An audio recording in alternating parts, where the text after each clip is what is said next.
Today I want to talk to you about having an encounter with God versus receiving Him, because there's a difference. This morning while I was listening to community prayers, I was listening to someone say, Lord, may they encounter your presence. And I was praying along with them. And the Lord told me, pray so that they may receive me as well.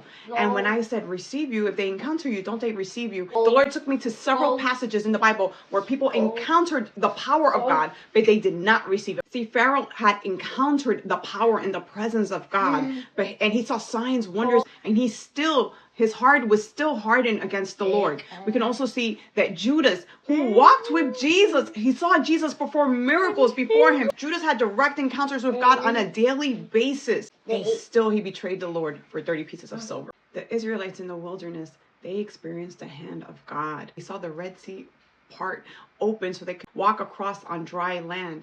There was literally no excuse, and yet they did not truly receive the Lord because they rebelled against Him.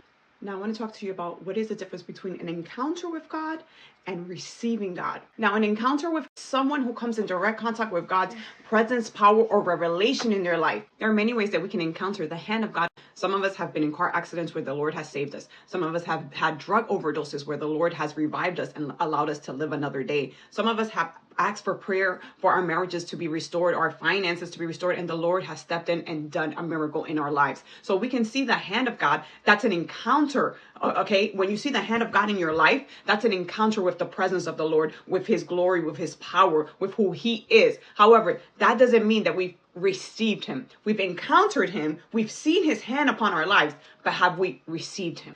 Now, receiving God is to respond to Him in faith, in surrender, in obedience. That is receiving God. And so the difference between an encounter and receiving God is an encounter is an experience, but receiving is a response. See, many people can encounter God without receiving Him. Those who receive Him experience true transformation and a relationship with Him. So have you encountered God or have you received Him?